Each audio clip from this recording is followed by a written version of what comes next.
les studios de TV Gracia International, voici les paroles ineffables de Dieu. L'Évangile de la grâce sur les lèvres de Jésus-Christ homme. Abba Père.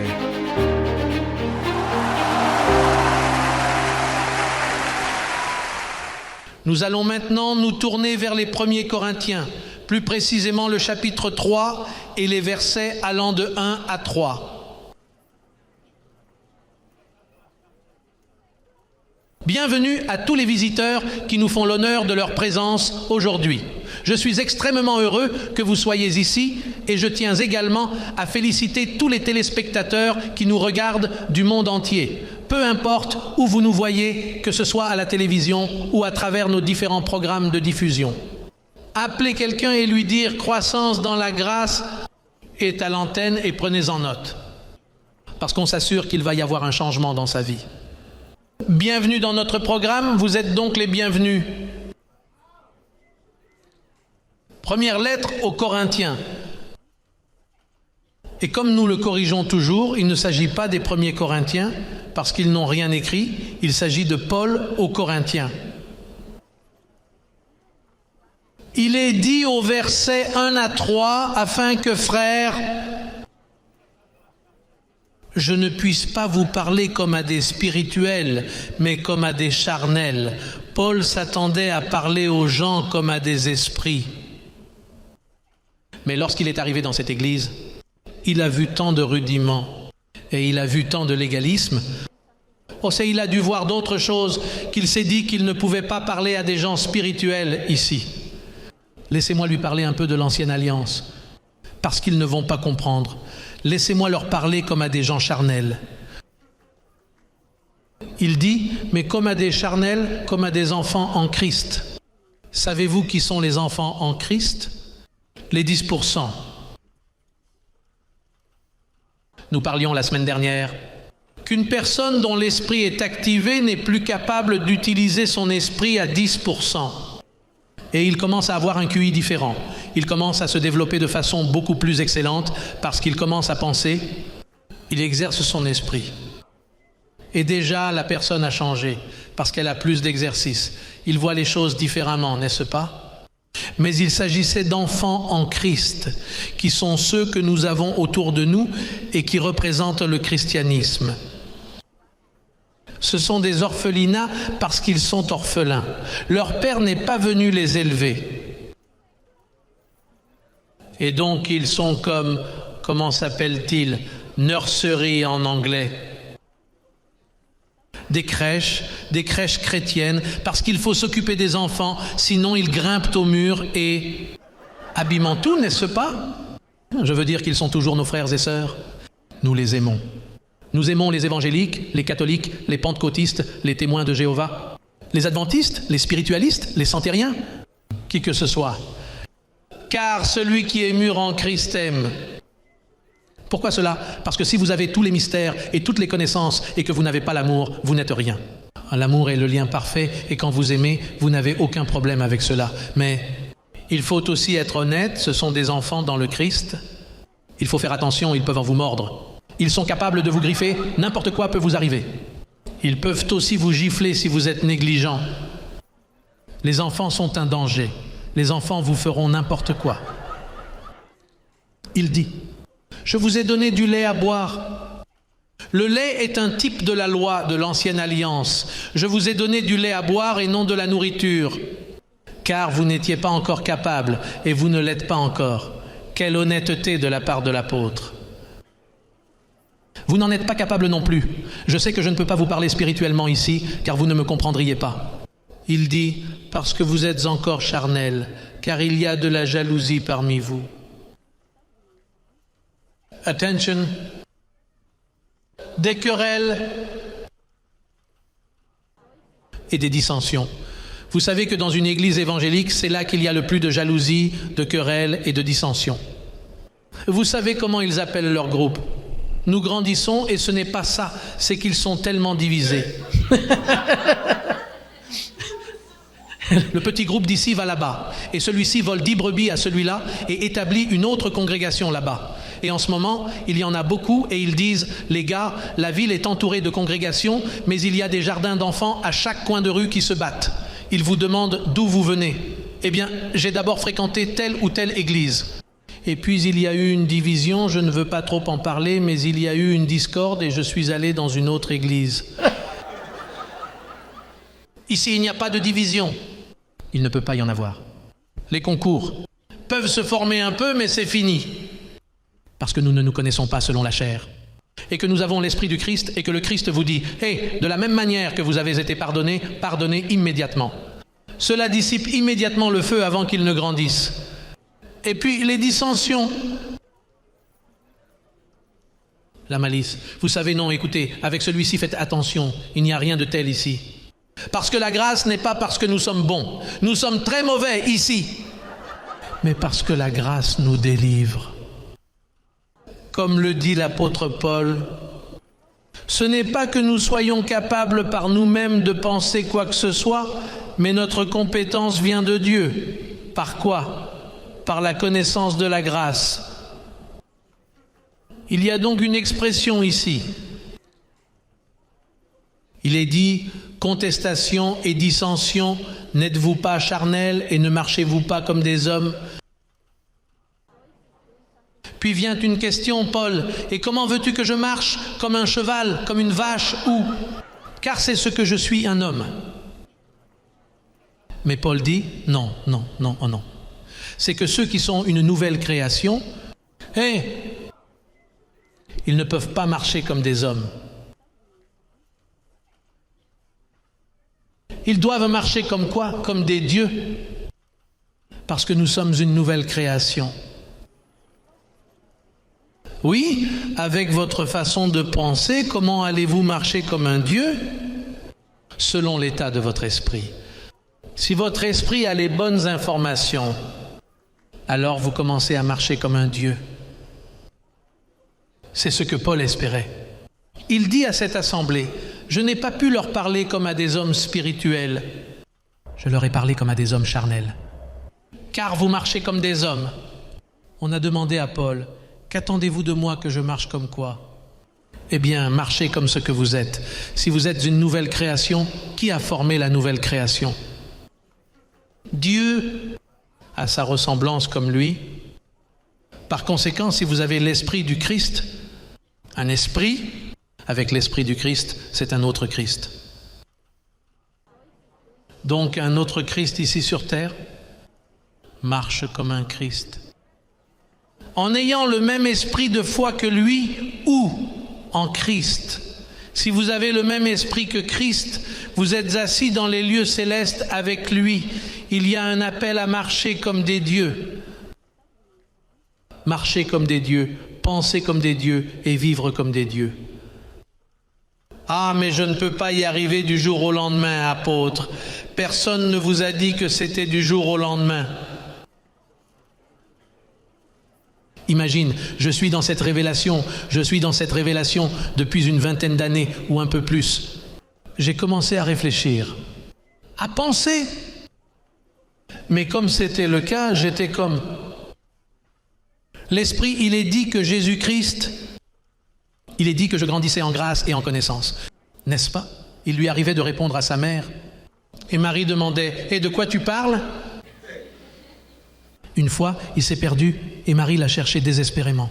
Si Marie avait eu l'Esprit du Christ, elle aurait dit, « Mais si c'est l'ange qui l'a ramené, comment puis-je m'inquiéter ?» Ah, mais elle s'est inquiétée et elle a commencé à appeler. J'imagine qu'elle a appelé le 911 à ce moment-là. Et finalement, elle l'a trouvé. Et quand elle l'a trouvé, elle a eu peur.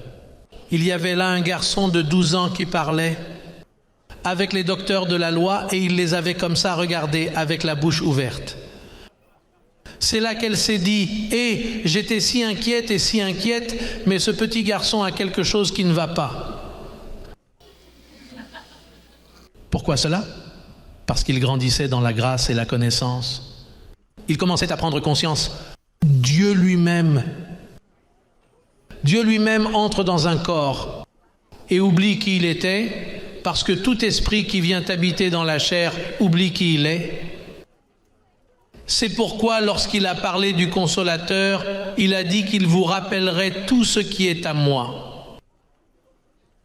Parce qu'il ne parlera pas tout seul, l'autre ne parlera pas tout seul, il vient vous le rappeler. Qu'est-ce que je te fais? Je te rappelle qui tu étais, alors je te réconforte en te rappelant. Pourquoi? Parce que tu es un esprit, un trésor qui vit dans un vase de terre et que tu as oublié qui tu étais. Ah, mais lorsque vous entendez cette information, vous commencez à dire « Hey, j'aime ça. J'aime ça, je me doutais que c'était comme ça. » Il y a des gens qui m'ont écouté et qui ne m'ont pas compris, mais qui m'ont dit que c'était ce que je cherchais. Mais si vous n'avez pas compris, ce n'est pas grave, je sais que c'est comme ça.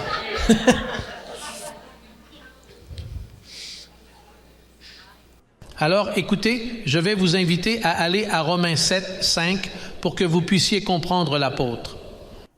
Romains 7, 5.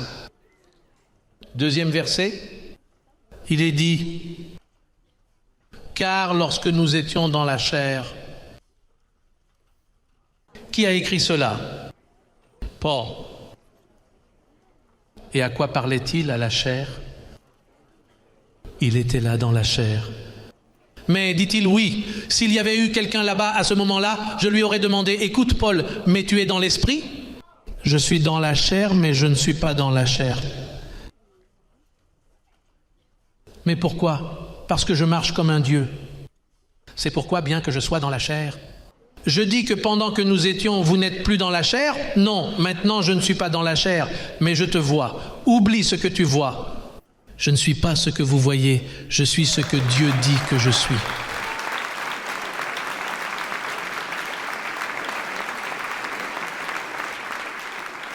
C'est pourquoi parfois, lorsqu'il vous voit traverser une tribulation, vous dites « Ne vous embrouillez pas avec moi ».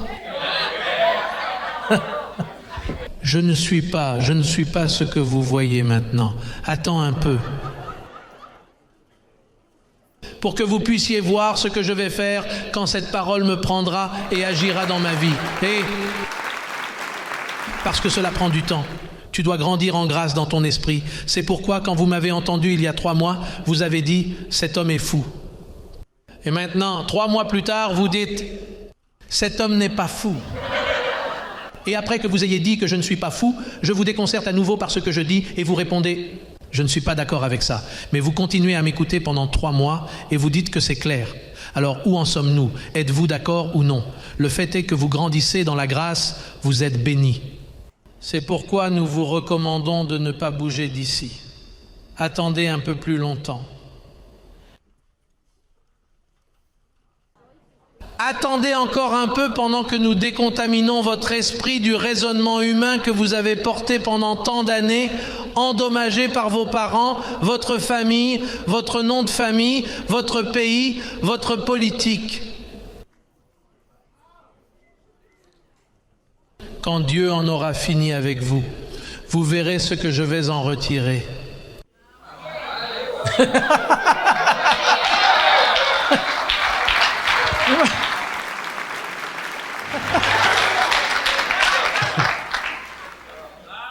La merveille que nous allons faire avec vous. Tout ce que vous dites maintenant, c'est parce que vous êtes à moitié aveuglés, vous êtes aveuglés. Et vous êtes parfois dans le désordre. Oubliez cela, c'est temporaire. Cela disparaît. Ce sont de vieux trucs. Ne désespère pas, béni, calme-toi. Regarde, Dieu fait preuve d'une grande patience envers toi. Toute la patience. Regardez, pour Abraham, il a attendu 25 ans et pour Sarah encore plus longtemps, alors qu'il leur a donné le bébé qu'ils voulaient.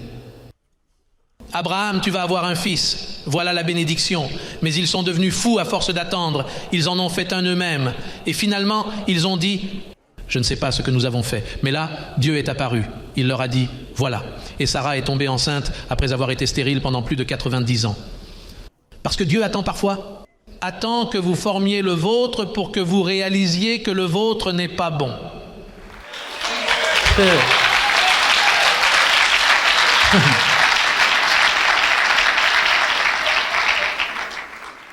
Et quand il vient, il commence à construire votre vie. Et quand il la construit, alors vous êtes une personne ancrée. Vous êtes un navire avec une ancre qui, quand la tempête arrive, regardez, cette tempête vous poursuivait, mais maintenant, qu'est-ce qui ne va pas si je ne peux pas la combattre? Je ne peux pas la combattre, que s'est-il passé? Nous avons pris ton esprit, et maintenant ton esprit est clair et tu penses différemment. Donc, regardez, quand nous disons et confessons notre divinité, parce que ce que vous avez est une divinité, c'est une position. Quand vous commencez à lire Hébreux 10, 14, il m'a rendu parfait pour toujours par une seule offrande. Vous parlez déjà comme un Dieu, parfait pour toujours. Je suis libéré du pouvoir du diable. Si vous commencez à parler comme un Dieu et à prononcer ce mot, l'esprit commence à être affecté par votre confession.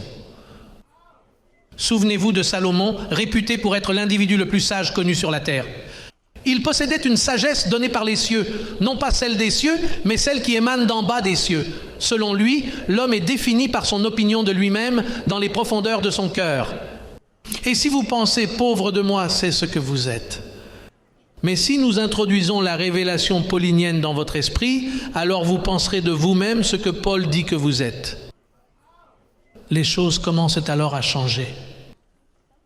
Ça vous change. Vous ne voyez pas que vous pensez et parlez différemment.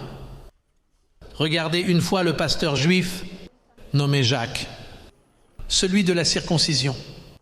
Ayant entendu que Paul disait toujours que nous devions parler, j'ai cru, donc j'ai parlé, la parole. C'est la parole de la foi que nous prêchons, si nous la prononçons. Jacques, qui était un légaliste, l'apôtre Jacques, celui qui était le frère de Jésus dans la chair, il lui a donné comme... Vous savez, il lui a donné du zèle et il a dit « celui-ci abuse beaucoup du sujet de la parole ». C'est comme quand on parle beaucoup de la grâce. Les gens disent « oui, mais il faut faire attention ». Avez-vous entendu ces gens qui, quand vous parlez de la grâce, disent « oui, mais il faut faire attention ». Dieu dit qu'il faut faire attention. Non, Dieu dit qu'il faut avoir la foi. Et vous, que dites-vous? Que nous devons être prudents. Jacques dit que la langue est un monde de méchanceté. La langue est comme le gouvernail d'un navire si grand que le navire, étant si grand, est conduit par un petit gouvernail. La langue pollue donc les rouages de la création. En effet, il parlait de 10% de la langue. Mais Paul parlait des 15% de la langue. Il parlait d'une partie de la pièce. Paul parlait de la meilleure partie de la pièce. C'est donc le cas de la langue. Il dit que c'est de l'abondance du cœur. C'est le cœur que la bouche parle. Vous commencez donc par parler comme un Dieu. D'abord on pense, puis on parle, puis on marche. Quand l'enfant grandit, on lui apprend à penser. Et il commence à penser parce qu'il entend des sons. Et il apprend la langue la plus difficile parce que c'est un petit enfant. Et vous formez son petit esprit.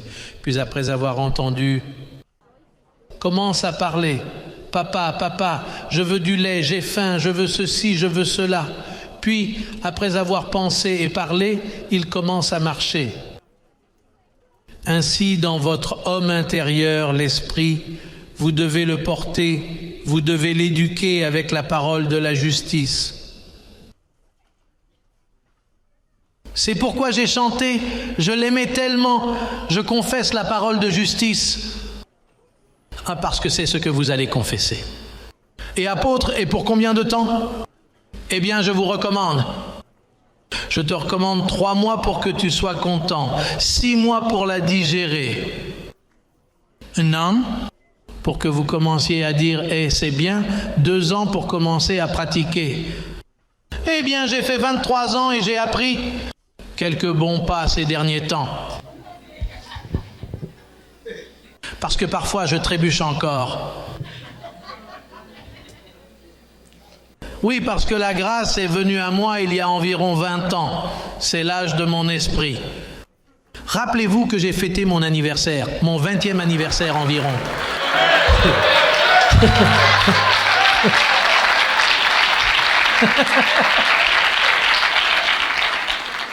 J'ai eu 25 ans, dit-on. Mais c'est l'âge que j'ai en esprit. En chair, c'est une autre histoire. Mais comme je ne marche pas avec la chair, vous savez, je marche comme un Dieu. Alors, si j'entre dans cette mentalité, je disparais. Donc, Dieu ne traite qu'avec les dieux. Avec la chair, ne vous habillez pas parce que ça ne va pas. Avec la chair. Il eut de la chair pendant 33 ans et la chair l'a blessé.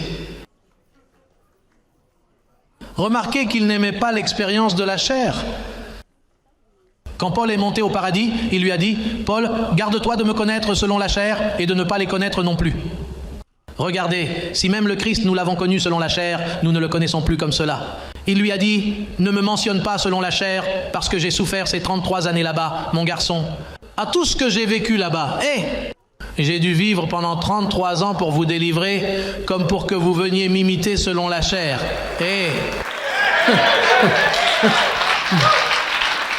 Je ne veux pas que tu me connaisses dans la chair. Dieu ne traite qu'avec les dieux.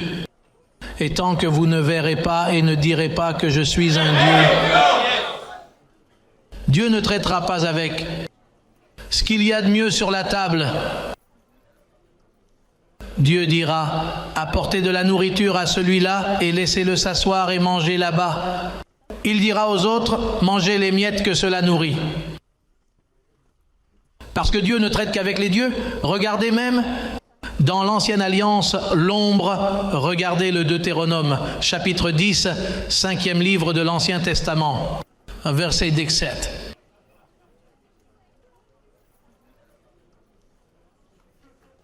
Ne dites pas Jéhovah, car c'est l'ancien nom. Dites le Seigneur, car le Seigneur, votre Dieu, est Dieu de quoi? Et Seigneur de quoi?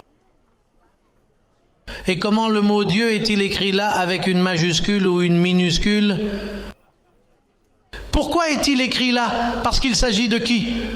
Dieu est Dieu de quoi? Et Seigneur de quoi?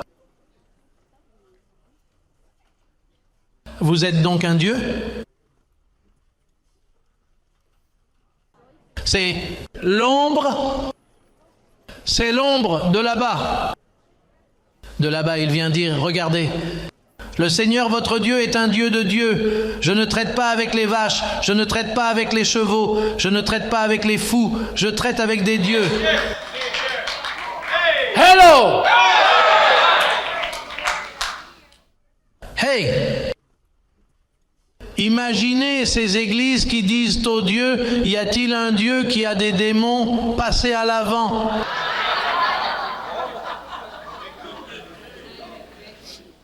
Ah, regardez ces pasteurs, appelons les pasteurs entre guillemets, vous savez, parce qu'ils n'ont même pas les baies pour berger. Mais ces bandits, ces prédicateurs, assassins, tueurs de moutons, sais-tu ce qu'ils disent? Frères, regardez, préparez-vous à ce que Christ vienne et vous allez rester. Un Dieu est resté. À la venue du Seigneur, les dieux sont restés.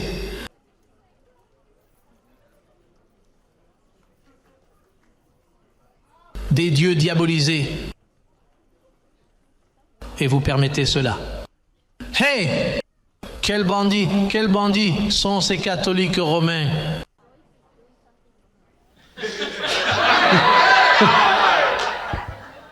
Quels bandits! Vous savez que là-bas on s'occupe des scapulaires, des novices et de l'oisiveté contre la congrégation des esprits justes et parfaits.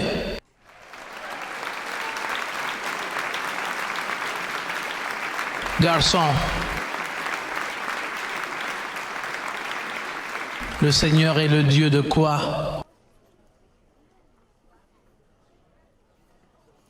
Un homme est venu me voir et il m'a dit une fois, il est venu me voir et m'a dit, apôtre, savez-vous ce qu'ils disent là-bas?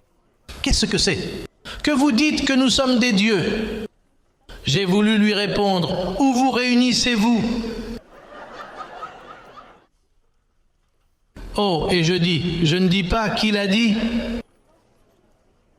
La parole le dit, c'est écrit ici. Imaginez, je suis un petit chrétien. Et toi, que t'est-il arrivé? J'ai reçu le Christ, mais je n'ai pas été baptisé. Les dieux ne se mouillent-ils pas? En plus, je n'ai pas mangé la Sainte dimanche. Les dieux mangent donc du pain et du vin? Si tu es un dieu, tu es complet. Tu n'as pas besoin de ces absurdités, de ces rudiments, de cette ombre.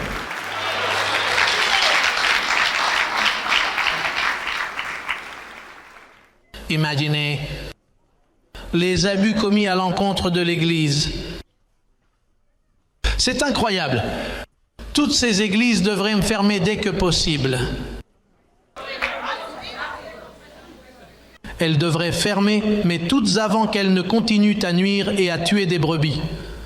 Ah, je tiens cela de mes anges. Et avec le zèle que vous avez, vous devez fermer tous ces kiosques, ces criminels. Ce sont des personnes qui causent du tort aux moutons. Ils leur cachent la véritable réalité. Et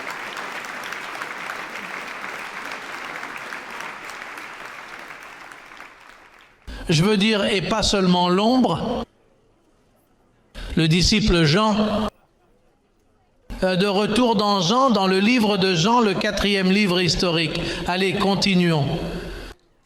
Continuance. Jean chapitre 10, verset 34.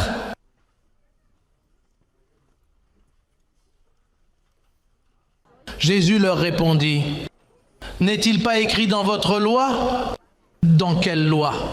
Dans le Deutéronome. Remarquez que Jean lui dit, « N'est-il pas écrit dans votre loi? » Si vous cherchez la référence à cela, cela vous renvoie à l'endroit où je viens de vous emmener. Deutéronome 10, 17. Jean lui dit donc, « N'est-ce pas écrit dans ta loi? » J'ai dit, vous êtes des dieux? S'il les a appelés dieux, eux à qui la parole de Dieu a été adressée et l'écriture ne peut être violée, eux que le Père a sanctifiés et envoyés dans le monde, vous dites, tu blasphèmes parce que j'ai dit, je suis le Fils de Dieu. Car si vous dites que vous êtes fils de Dieu, c'est la même chose que Dieu. Combien y a-t-il de fils de Dieu ici? Combien sont des dieux? Non, parce qu'ils disent, non, c'est une chose d'être un fils et une autre chose d'être Dieu. Ici, il est dit que c'est la même chose. Tu sais que jusqu'à ce que tu n'oses pas dire ça, pardonnez-moi, votre intellect s'y oppose.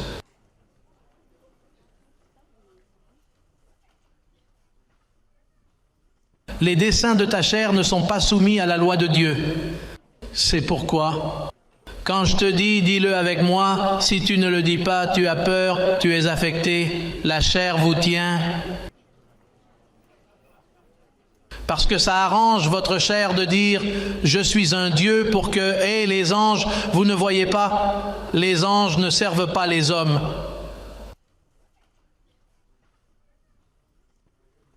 Les anges ne servent que les dieux.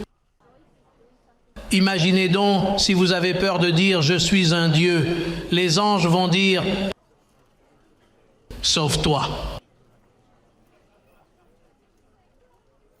Dis-le avec moi. Je ne vous regarderai pas. Dieu dit que je suis un Dieu prospère, saint, puissant, complet, parfait, sauvé, régnant.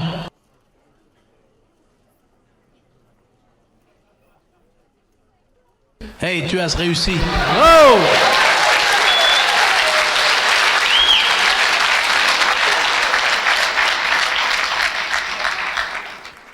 Nous terminons avec un psaume 82. Plus de preuves. Quiconque s'immisce. Et qu'est-ce qu'on fait avec quelqu'un qui se mêle de l'enseignement de ce soir? Vous osez lui donner du crédit? Psaume 82, verset 6. Qu'est-ce que ça dit?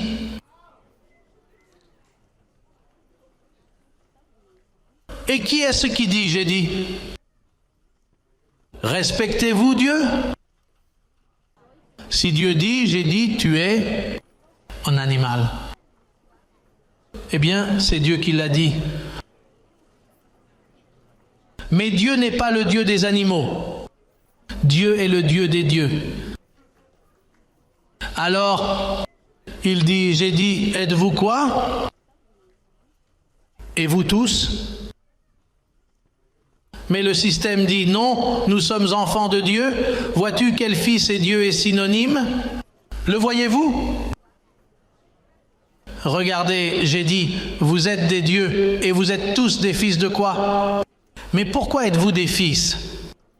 Parce qu'ils ont pris part à la chair et au sang. Dieu traite ici de l'Esprit, qui est un Dieu, mais parce qu'il s'est revêtu de chair, il est appelé fils. Il est appelé fils.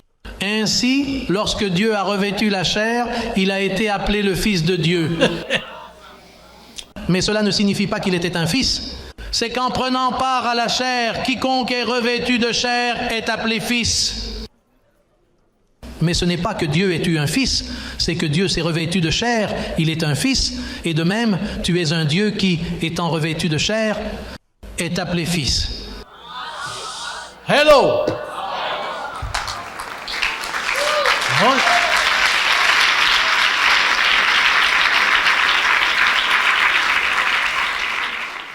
Et remarquez, il parle de la chair. L'autre verset dit, « Mais comme des hommes vous mourrez, et comme n'importe quel prince vous tomberez. »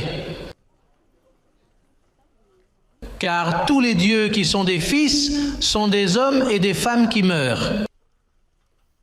Chaque fois que vous avez 100 ans, vous commencez. Vous savez, pour séparer un morceau de terre.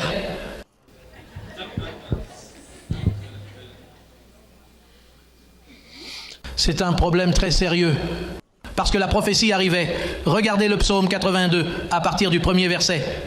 À partir du premier verset. Dieu est. Il n'est pas dit Dieu était ou sera. Combien croient que Dieu est ici? C'est un éternel présent. Dieu est dans le rassemblement des dieux. Qu'est-ce que c'est un rassemblement? Au milieu des dieux, que fait-il? Comment juge-t-il cette nuit à travers moi? Comment juge-t-il par moi ce que je fais? Juger signifie divisor, exposer. Pour juger, que fait un juge lorsqu'il est en procès? D'abord écouter, diviser les preuves, puis tirer une conclusion. Car Dieu est dans l'assemblée des dieux, est-il juge? Comment? Par moi béni.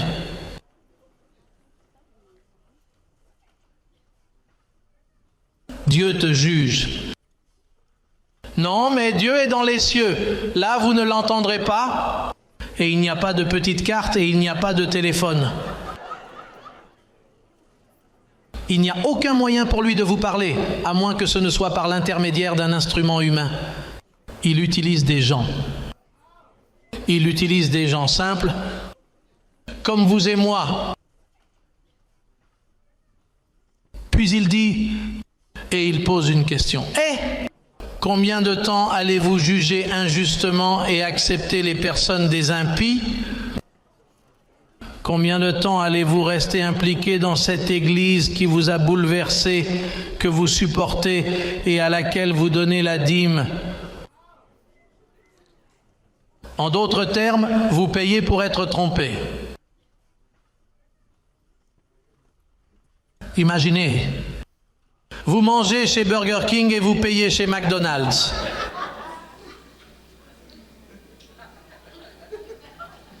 Verset 3. Défendre le faible et l'orphelin, rendre justice aux malheureux et aux désespérés, libérer l'affligé et le nécessiteux, libérez-le de la main des méchants. Ils ne savent pas. Ils ne comprennent pas. Ils marchent dans le 10e centile de leur esprit. Ils ne savent pas, ils ne comprennent pas, ils marchent dans les ténèbres. Tous les fondements de la terre tremblent. Et la terre tremble. Maintenant, je vais vous donner quelques nouvelles. Pour finir, c'est au verset 8. Lève-toi. Il ne s'était pas levé.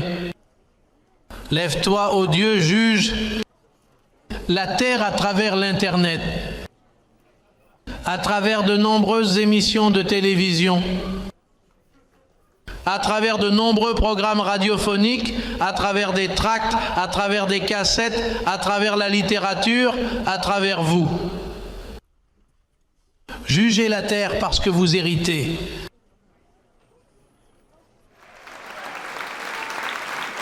La grâce et l'apostolat, pourquoi? Pour obéir à la foi dans toutes les nations. Dieu, levez-vous et saluez ce Dieu qui est à côté de vous. Et marchez dans les œuvres préparées à l'avance.